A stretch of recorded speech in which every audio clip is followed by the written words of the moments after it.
you can do anything you want to do. You just have to believe you can do it. And that was really the message.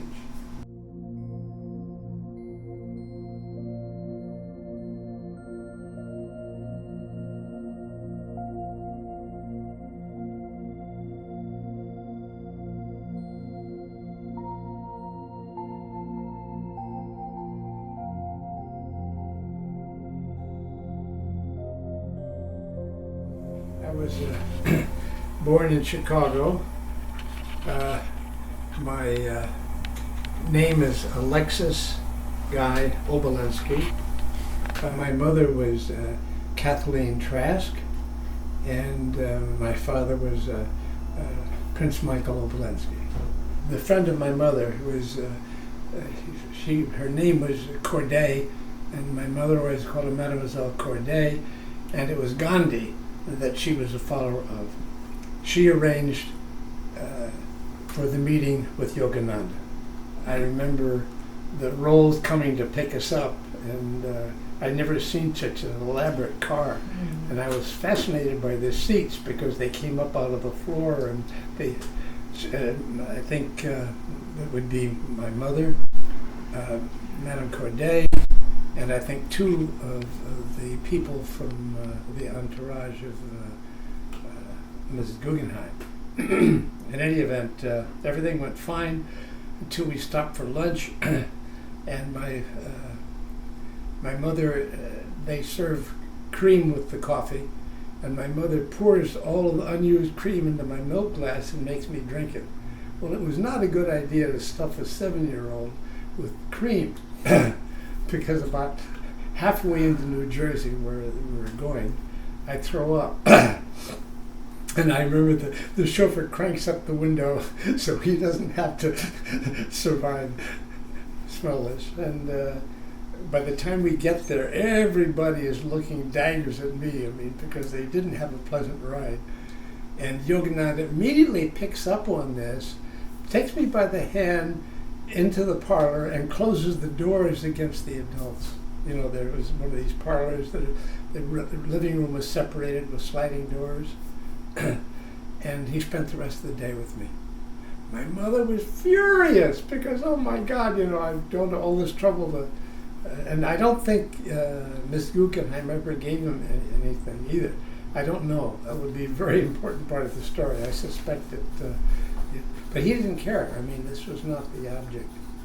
And I remember he somehow had the ability to read my life and know that I would have 3 life-threatening accidents before the age of 16.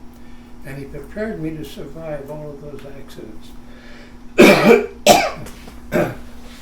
One of the most remarkable things was the information, I don't remember it in details. It was almost like it was a download, a hypnotic download, because whenever I needed the information, it was there. But it wasn't something that I remembered.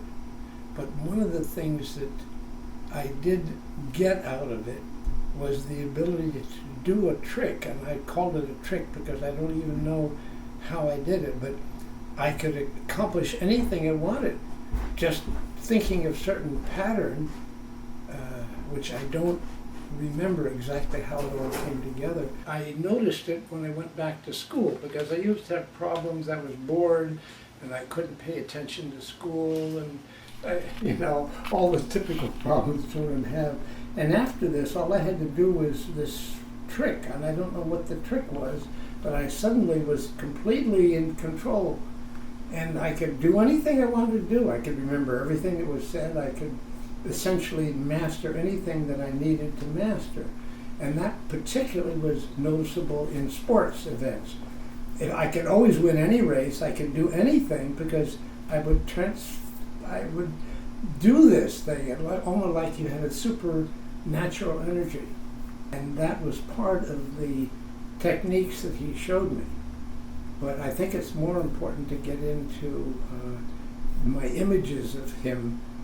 I remember he seemed very tall. I thought it was unusual. He was wearing Western clothes with a vest. He had his hair pulled back into a knot in the ponytail, I guess, tied into a knot. But I remember him as being much younger than later pictures where he started to gain weight. He complained about everybody wanted to feed him, and he felt that he had to eat because it would be an insult if he didn't eat. He couldn't remain thin. But I think the first incident is very important.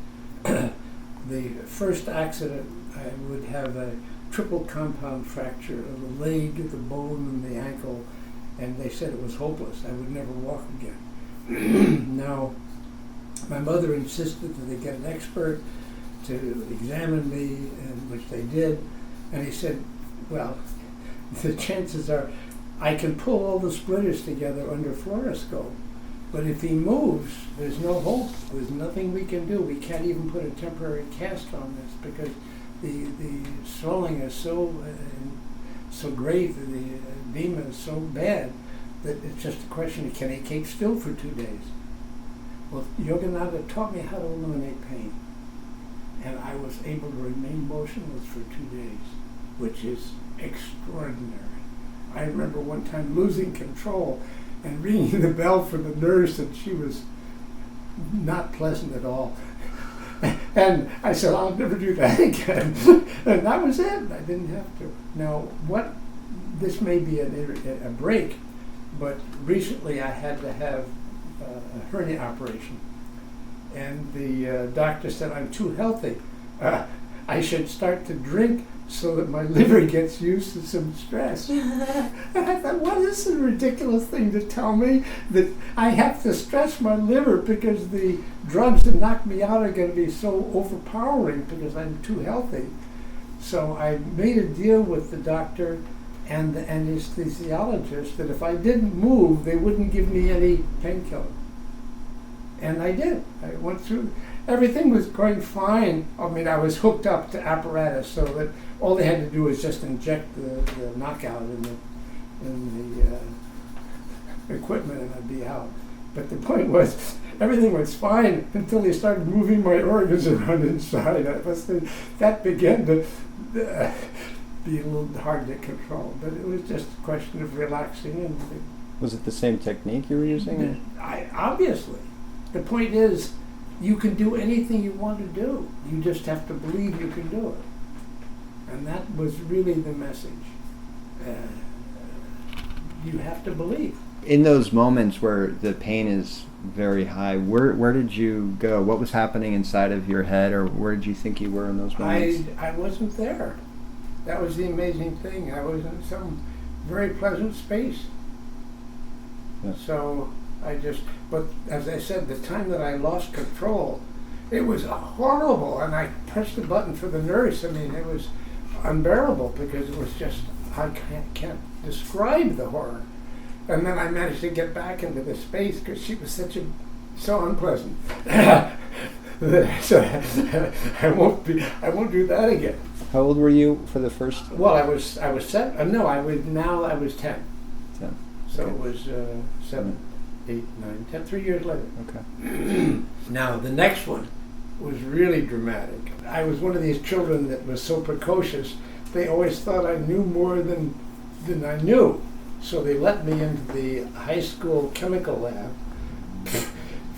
which I never should have done because I had no idea of how to do what I was trying to do. And I pushed a thistle tube, you know what that is, through my hand. And I remember going to the sink to wash off the blood, and I saw my bones come out, so I knew I'd done a pretty good job. But it was squirting, because I'd cut an artery.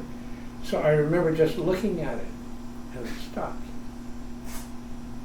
You're able to control things like that, mentally. I don't know how, but it stopped squirting. And that was it. I did get blood poisoning, but that was taken care of by penicillin. But at least that was the amazing thing, is that you can stop a wound like that from, you'd have bled to death. Mm-hmm. And the last one was really the miracle, well, in my mind, because I got a chance to to experience the death. This one, I was now 16, as he said, the last accident would be at this point, and I was experimenting with 440 volts. That's an industrial power, and I didn't know how dangerous it was, and I got a short circuit, and the cables tore off the walls, and this flame went down the cables, and then the lights were out. I blew the primary breakers of Lower Manhattan. I thought, oh my God, I'm going to get caught. I have to do something. And so I worked hot, and I got it all reconnected before they turned the power back on. The electrocution part came later. I had instruments, and I happened to, the electric power is connected to ground in a way that's very complicated, but the point was I happened to touch an instrument that was grounded, and of course I got it right through both hands, so that went right across my heart, and I was paralyzed. I couldn't let go because at 440 volts you can't let go. You lock onto it. So while my heart was not beating, it was fibrillating. In other words, it was not beating. And I went into this state they talk about the death experience, where you have these dreams about everything that is important to you. And then you come out. The first dream, I would say dream, there's total recall of everything that's important to you.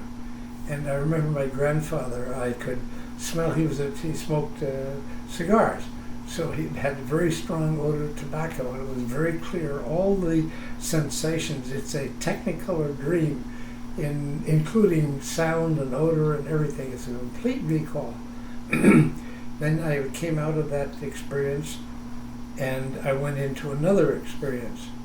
And when I came out of the second experience, I knew that if I allowed myself to go back into it, I would be dead. And then I realized, again, this is Yogananda had prepped me for this, that I had to get off the circuit. Well, you can't let go. The only way I could get off the circuit would be to fall off. But how could I fall off? Well, I had to shuffle so that my feet weren't paralyzed, so I could sort of shuffle forward until I was so out of balance I could fall. But the problem is, there's only one point you can break the circuit and still live. It has to be, there's a QRST rhythm in the heartbeat, and you have to break it at just the right moment. That's why when they put the paddles on you and they say clear, the machine doesn't shock you at that moment. It waits for the proper time, and then you get the shock and your heart starts again. It's very critical that you break the shock or you start the shock at exactly the right place in the heart cycle. And somehow Yogananda had imparted that information, but I was able to think about thousands of times faster than normal, because it took in the experience about 10 minutes for 120th of a second to lapse. In other words, the pulsation of an AC power is 120 pulses a second, but it seemed like it was taking 10 minutes between each 120th of a second. So I had plenty of time to do all kinds of things. And I managed to shuffle, and I knew when this time was coming, so that I fell at exactly the right moment. And falling backwards, I pulled my hands off the circuit, and so I lived. It's a very remarkable place, and there's absolute calm. There's no fear. It's bliss. It's not frightening. One of the things that I remember, and yet I don't remember him telling me this, was that there would be these 3 accidents before I was 16, and then later, in my 50s, I would need his help again. And all of these things came to pass, but I don't remember his telling me this. In other words, it was something that I knew. I think the most remarkable part of this was what happened in my adult life. And this final part is the most amazing.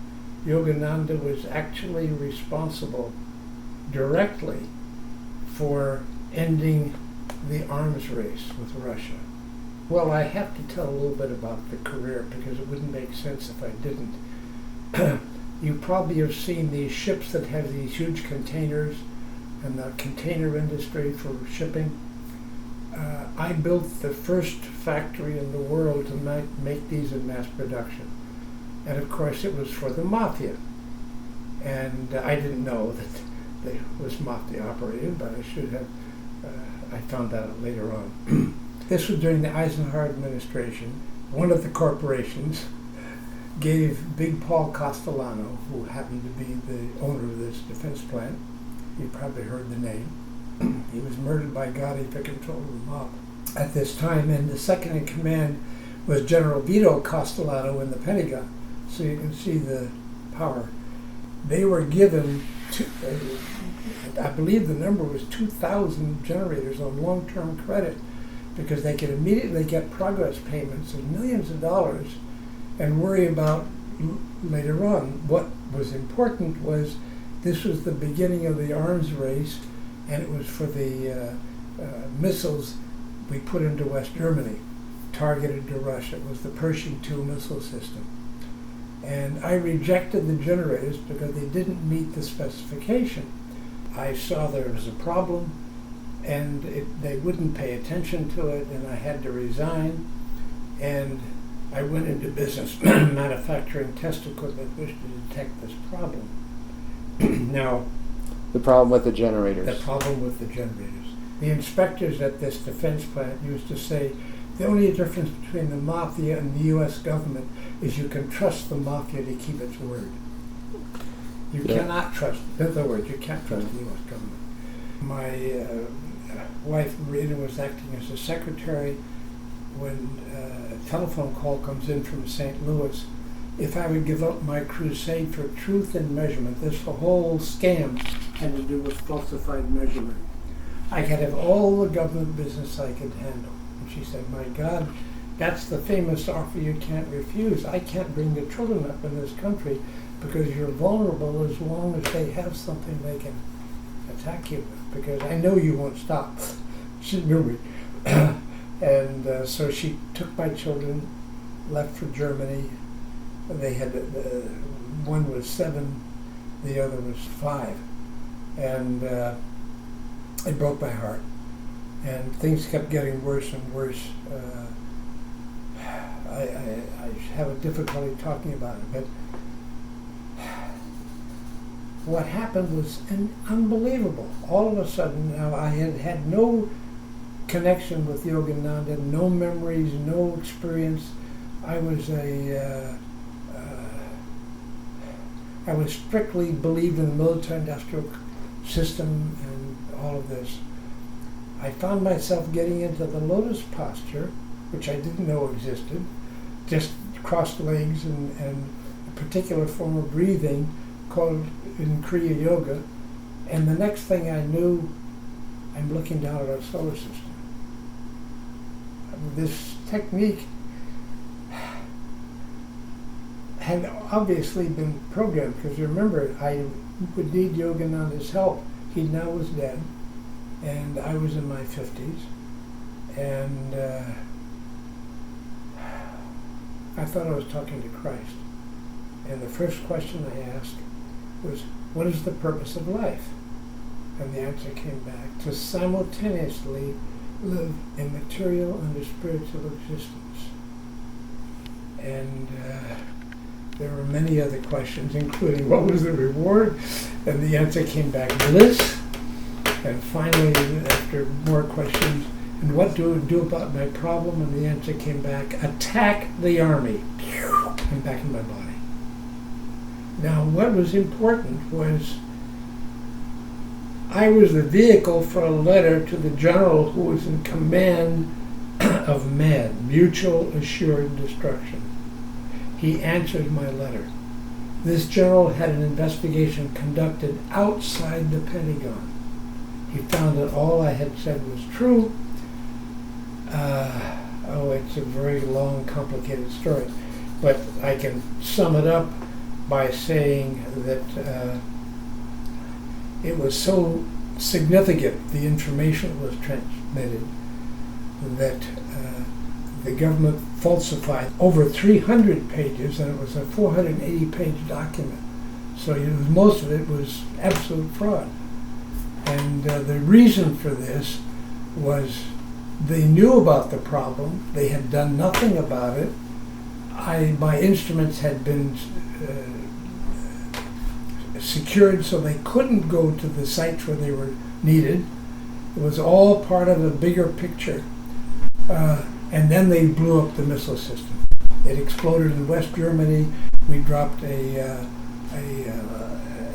nuclear warhead in West German soil. It was a tremendous scandal. How could they cover this up? Well, oh dear, the important thing is that I happen to be a friend of my wife, who is now the ambassador to Paris. And she had the ear of Reagan. She went directly to Reagan and said, "You have to look into this." When he looked into it, he found out that not only did we have a problem with our Pershing missiles, we had problems with our missile silos. I won't go into those details, but he began the program to de-escalate the war. I would say one of the things that was most remarkable is I reread the book Autobiography of a Yogi, and I got so much more out of it that it's hard to even imagine. It was just, it's a bedside book, and I lost track of that because I was working so hard trying to achieve something, just pushing through fatigue, and everything collapsed. I made mistakes that were disastrous. And then I just stopped pushing. And everything started to work. And I realized that you have to listen to an inner voice. And the other thing, perhaps, that's part of this is a process called sun gazing. Have you ever heard of it? It's essentially you at the morning sun and the setting sun, you gaze at the sun and use that as a mantra, for lack of a better word. Now it does several things. One, it gets vitamin D into the eyes.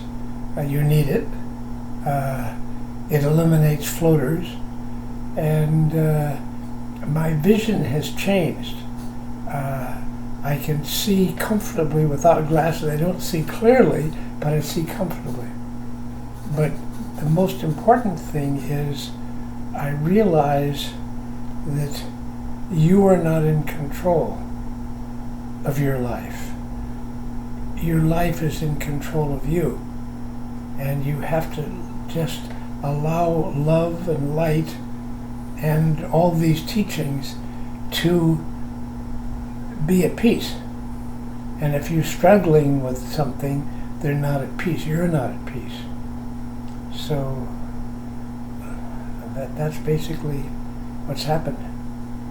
And I bless the Master because it's all through belief, absolute belief in this real reality. We live in Maya, so how can you tell what reality is? That's it, basically.